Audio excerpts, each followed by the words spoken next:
Bonjour, bienvenue sur Math en tête. Il y a quelques jours, c'était la fête de la musique.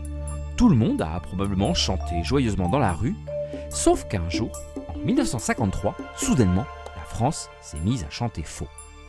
Bon alors non, les Français ne se sont pas réveillés avec une extinction de voix collective. Mais pour certaines personnes, c'était très sérieux. Celles qui ont l'oreille absolue. Ces personnes-là sont capables de reconnaître une note sans référence. Un La, pour elles, c'est un La. Point. Sauf que ce jour-là, leur La n'était plus le bon. Comme si, du jour au lendemain, on avait légèrement décalé toutes les touches du piano.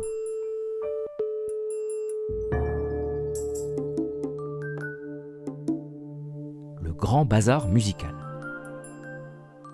Pourquoi, me direz-vous ? Parce que jusqu'au milieu du XXe siècle, il n'existait pas un La, mais des La. En France, par exemple, le La du milieu du piano vibrait 432 fois par seconde. La fréquence d'un son, en Hertz, c'est son nombre de vibrations par seconde. Donc notre La était à 432 Hertz. Mais en Angleterre, on était plutôt à 439. Et aux États-Unis à 440. Et ce n'était pas toujours stable, Selon les villes, selon les orchestres, ça pouvait varier. Bon, dit comme ça, 1 ou 2 Hertz d'écart, ça ne paraît pas énorme. Mais pour un musicien, c'est suffisant pour que ça sonne faux. Et surtout, ça pose un énorme problème. Impossible de jouer ensemble à l'ère de la radio et des disques. Parce qu'au XXe siècle, la musique commence à circuler. Radio, disque, tournée internationale. Impossible d'avoir un orchestre qui sonne différemment selon le pays.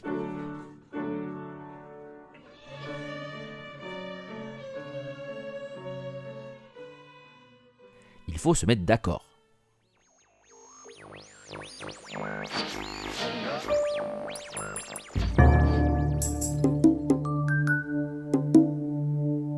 Le choix est le coup de théâtre mathématique.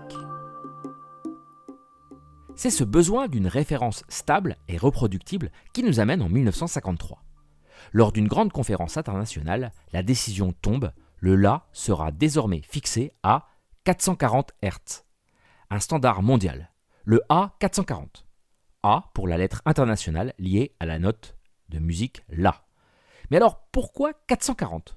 Pourquoi pas notre 432 par exemple ? Alors on va tout de suite évacuer la théorie complotiste qui viserait à dire que, comme c'était la fréquence du La utilisée sous le régime nazi, cette norme aurait permis au parti hitlérien d'imposer sa vision de la musique au monde. Mouache. Non, en réalité, c'est là que les maths entrent en scène. En effet, 440 se fabrique plutôt facilement avec des multiplications et des divisions. Le rapport ?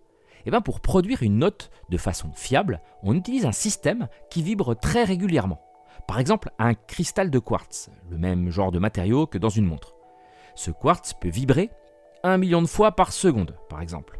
Et 1 million, c'est beaucoup trop rapide pour faire de la musique directement. Alors on ralentit cette vibration en la divisant. Et à partir de cette fréquence très élevée, on va fabriquer notre La en divisant et en multipliant. Donc si je reprends l'exemple, on divise 1 million par 1000, on le multiplie par 11, on le redivise par 25 et on tombe pile sur 440. Pratique, très pratique même. Parce que 440, c'est un nombre très coopératif. Il est divisible par 2, par 4, par 5, par 10. Bref, il se laisse découper facilement. Mathématiquement, on dit que 440, c'est 2 au cube fois 5 fois 11. Un vrai jeu de construction. On peut le démonter et le reconstruire comme on veut. Mais 439 ? Lui ne coopère pas du tout. 439, c'est un nombre premier. Ça veut dire qu'il n'est divisible que par 1 et lui-même.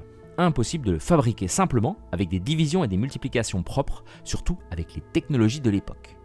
Résultat, 440 n'a pas été choisi parce qu'il sonne mieux, mais parce qu'il est plus facile à fabriquer. Autrement dit, ce n'est pas l'oreille qui a choisi le A440, c'est l'arithmétique. Derrière une note de musique, il y a un problème de division euclidienne.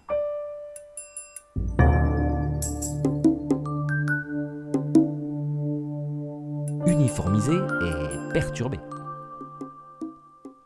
Le A440 devient la hauteur de référence mondiale. Et les conséquences ont été immédiates. Du jour au lendemain, tous les musiciens ont dû s'adapter. Et surtout les personnes à l'oreille absolue, qui ont été complètement déstabilisées. Elles avaient appris, depuis l'enfance, que leur La était à 432 Hz. Et soudain, le vrai La était un peu plus haut. Comme si on avait déplacé une référence invisible. Comme si un mètre mesurait soudainement un tout petit peu plus. Alors au fond, le La n'a pas vraiment changé. C'est notre manière de le définir qui a évolué. Et ça nous rappelle une chose assez fascinante, même en musique, même dans ce qu'on pense être universel, il y a des conventions, des choix humains. Et parfois, un simple nombre suffit à décider de la note juste.